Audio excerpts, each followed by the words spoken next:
আসসালামু আলাইকুম। সকল আরব প্রবাসী বাংলাদেশি ভাইদের জানাই সালাম এবং শুভেচ্ছা। দেশ এবং দেশের বাইরে যে যেখানে আছেন, যারা আরবি শিখতে আগ্রহী, অবশ্যই আমার ভিডিওটা শেষ পর্যন্ত দেখেন শুরু থেকে। আমি আজকে খুব গুরুত্বপূর্ণ কিছু বিষয় নিয়ে আলোচনা করব ভিউয়ার্স। তো আমি চলুন দেরি না করে শুরু করি। আপনারা মরুভূমির সুন্দরতম দৃশ্য দেখেন, আর আমার আরবিগুলো আপনারা বুঝতে চেষ্টা করুন। মুদির আনা আলিউম মাররা তাবান আশান আনা মাইক দা রো সুগল আনা আকবা ইজাজা।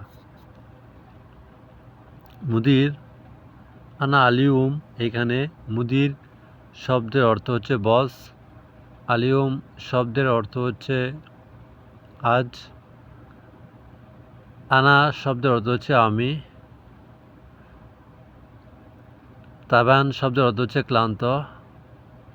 মুদির আনা আলিউম মাররা তাবান, আশান শব্দের অর্থ হচ্ছে কারণ। মাইকদার শব্দের অর্থ হচ্ছে পারবো না। দম শব্দের অর্থ হচ্ছে ডিউটি। আনা শব্দের অর্থ হচ্ছে আমার। আবগা শব্দের অর্থ হচ্ছে লাগবে বা দরকার। ইজাজা শব্দের অর্থ হচ্ছে ছুটি। মুদির আনা আলিউম মারা তাবান হাসান মাইকদার ও সুগল, এখানে সুগল শব্দের অর্থ হচ্ছে কাজ। তারপর আপনার মুদির বলতেছে মাফি মুশকিল শব্দের অর্থ হচ্ছে সমস্যা নেই। ল্যাকিন শব্দের অর্থ হচ্ছে কিন্তু। ল্যাকিন ইনতা লাজিম রো মুস্তশফা, কিন্তু তোমাকে অবশ্যই হসপিটালে যেতে হবে। এখানে মুস্তশফা শব্দের অর্থ হচ্ছে হসপিটাল। রোহ শব্দের অর্থ হচ্ছে যাওয়া। ল্যাকিন লাজিম শব্দের অর্থ হচ্ছে অবশ্যই। ল্যাকিন ইনতা লাজিম রো মুস্তশফা, কিন্তু তোমাকে অবশ্যই মুস্তশফা হসপিটালে যেতে হবে। ভিউয়ার্স, এখানে তারপর আপনি বলতেছেন তামাম মাফি মুশকিল আনা রো মুস্তশফা, লেকিন আনা সাওয়া মাফি ফুলুস জিয়াদা, আনা এসাই মুদির, বস সমস্যা নেই কিন্তু আমার কাছে বেশি টাকা নেই। ভিউয়ার্স, এখানে লেকিন শব্দের অর্থ হচ্ছে বেশি। সাওয়া সাওয়া শব্দের অর্থ হচ্ছে সাথে। ফুলুস শব্দের অর্থ হচ্ছে টাকা। লেকিন আনা সাওয়া মাফি ফুলুস জিয়াদা। আনা কিফরো মুস্তশফা শব্দের অর্থ হচ্ছে আমি কিভাবে হসপিটালে যাব। ভিউয়ার্স, এখানে আনা শব্দের অর্থ হচ্ছে আমার, আমি। কেফ শব্দের অর্থ হচ্ছে কিভাবে। রোহ শব্দের অর্থ হচ্ছে যাওয়া। আনা কেফ রোহ মুস্তশফা শব্দের অর্থ হচ্ছে আমি কিভাবে হসপিটালে যাব। আতিনি শোয়া ফুলুস শব্দের অর্থ হচ্ছে আমাকে অল্প টাকা দিন। ভিউয়ার্স, এখানে আতিনি শোয়া ফুলুস, আমাকে অল্প টাকা দিন। তারপর আপনার মুদির বলতেছে মাফি মুশকিল আনা আতি ফুলুস, সমস্যা নেই আমি তোমাকে টাকা দিব। ইনতা তায়াল মক্তব, তুমি অফিসে আসো। ইনতা শব্দের অর্থ হচ্ছে তুমি বা তোমার। তায়াল শব্দের অর্থ হচ্ছে আসো। মক্তব শব্দের অর্থ হচ্ছে অফিস। ইনতা তায়াল মক্তব, তুমি অফিসে আসো। তারপর আপনি অফিসে যাবেন, যাওয়ার পরে বসে বলবেন মুদির আনা ইজি আনা ইন্তজার বাররা। এইখানে মুদির শব্দের অর্থ হচ্ছে বস, আনা শব্দের অর্থ হচ্ছে আমি, ইজি শব্দের অর্থ হচ্ছে আশা। মুদির আমি আসছি। তারপর ভিউয়ার্স, এখানে হবে আনা ইন্তজার বাররা, আমি বাইরে অপেক্ষা করতেছি। ভিউয়ার্স, এখানে আনা শব্দের অর্থ হচ্ছে আমি, ইন্তজার শব্দের অর্থ হচ্ছে অপেক্ষা করা, বাররা শব্দের অর্থ হচ্ছে বাহির। আনা ইন্তজার বাররা, আমি বাইরে অপেক্ষা করতেছি।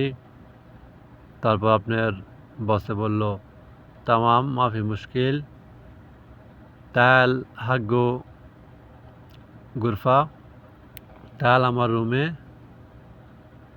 তারপর এখানে তাল শব্দের অর্থ হচ্ছে আসো, হাগ্য শব্দের অর্থ হচ্ছে আমার, গুরফা শব্দের অর্থ হচ্ছে রুম। মাফি মুশকিল তাল হাগ্য গুরফা, সমস্যা নেই তুমি আমার রুমে আসো। তারপর আপনি বলতে পারেন তামাম। তামাম শব্দের অর্থ হচ্ছে ঠিক আছে। তারপর আপনি গেলেন, গিয়ে বললেন সালামু আলাইকুম, কেফ হালেক মুদির, কেমন আছেন হে বস। কেফ হালেক, কেফ হালেক বা কেবল হাল, এটা হচ্ছে কেমন আছেন এটা জিজ্ঞেস করা হয়। আর মুদির যেহেতু বস, অবশ্যই এটা মুদির শব্দটা ইউজ করতে হবে এখানে আপনাদের। মাফি মুশকিল, সমস্যা নেই। তো এখানে ভিউয়ার্স, তারপর আপনি মুদিরে বলেন কেফ হালেক ইয়া মুদির। তারপর আপনার মুদির বলবো আলহামদুলিল্লাহ আনা কয়েস বা আনা বি খায়ের। তো এখানে কয়েস শব্দের অর্থ হচ্ছে ভালো, আলহামদুলিল্লাহ আনা কয়েস, আলহামদুলিল্লাহ আমি ভালো আছি। তো ভিউয়ার্স, তারপরে হচ্ছে আপনার বসে আপনাকে টাকা দিল, শিল 50 রিয়াল, নেও 50 টাকা। এখানে আপনার বস আপনাকে হচ্ছে 50 টাকা দিছে। তো এখানে 50 শব্দের অর্থ হচ্ছে 50, ফুলুস শব্দের অর্থ হচ্ছে টাকা, শিল শব্দের অর্থ হচ্ছে নেওয়া। তারপর তো আপনি বললেন মুদির 50 রিয়াল মাফি কাফি, বস 50 রিয়ালে হবে না। এখানে 50 শব্দের অর্থ হচ্ছে 50, কাফি শব্দের অর্থ হচ্ছে যথেষ্ট, মাফি শব্দের অর্থ হচ্ছে না, ইয়ানি মাফি কাফি শব্দের অর্থ হচ্ছে যথেষ্ট না। আতি মিয়া রিয়াল, আতি শব্দের অর্থ হচ্ছে দেওয়া, মিয়া শব্দের অর্থ হচ্ছে 100, রিয়াল শব্দের অর্থ হচ্ছে সৌদি আরবের যে টাকা, আমাদের দেশে যে টাকা এটা সৌদি আরবের রিয়াল। আতি মিয়া রিয়াল, আমাকে 100 টাকা দেন। তারপর আপনার মধ্যে আপনাকে 100 টাকা দিল, শিল। তারপর আপনি নিলেন। তারপর আপনি হচ্ছে অবশ্যই হসপিটালে গেলেন, যাওয়ার পর বলতেছেন তবিব ফি। ভিউয়ার্স, এখানে তবিব শব্দের অর্থ হচ্ছে ডাক্তার, ফি শব্দের অর্থ হচ্ছে আছে। তবিব ফি, ডাক্তার আছে। ওইখানে কাউকে জিজ্ঞেস করলেন বা আপনি প্রথমে গেলেন, গিয়ে বললেন হেনা মিন মাসুল, এখানে দায়িত্বপ্রাপ্ত কে আছে। এখানে হেনা শব্দের অর্থ হচ্ছে এখানে, মিন শব্দের অর্থ হচ্ছে কে, মাসুল শব্দের অর্থ হচ্ছে দায়িত্ব। হেনা মিন মাসুল, এখানে দায়িত্বে কে আছে। তারপর উনি যে কোনো একজন আসলো, আসার পরে বলতেছে আইওয়া আনা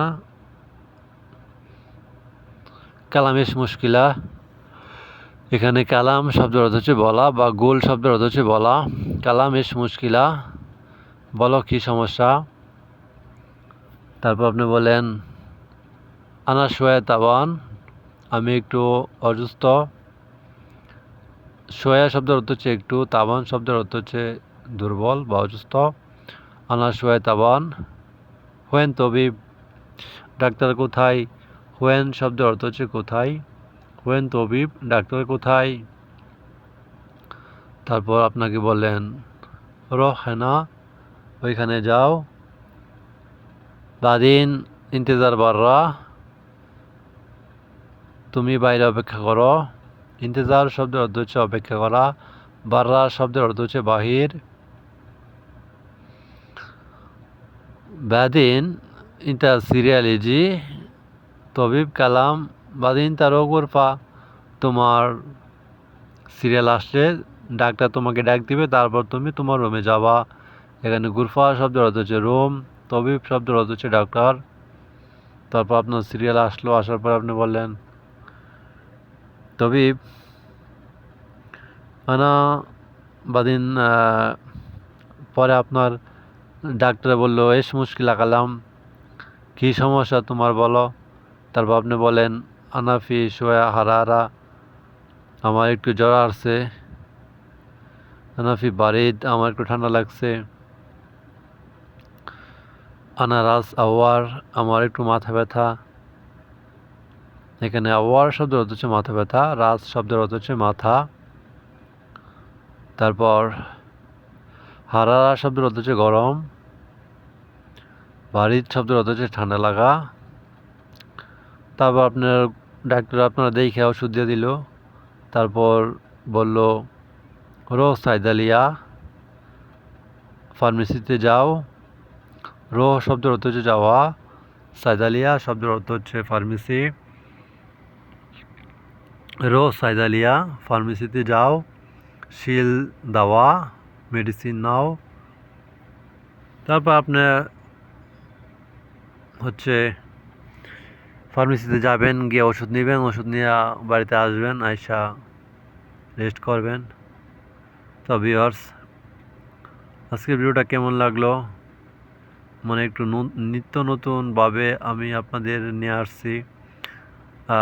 এখানে হচ্ছে সৌদি আরবের বিভিন্ন রাস্তা সম্পর্কে এবং মরুভূমি কেমন হয় এগুলো আপনাদের দেখাইতেছি, প্লাস আপনাদের আমি আরবি শিক্ষা দিতেছি। অবশ্যই আমার চ্যানেলটা সাবস্ক্রাইব করবেন, লাইক করবেন, কমেন্ট করবেন, শেয়ার করবেন। যারা আমার চ্যানেল নতুন অবশ্যই চ্যানেলটা সাবস্ক্রাইব করবেন, লাইক করবেন, কমেন্ট করবেন। যারা পুরাতন তাদেরকে অনেক অনেক ধন্যবাদ আমার ভিডিওটা দেখার জন্য। সাথে থাকবেন, সবসময় সাপোর্ট করবেন।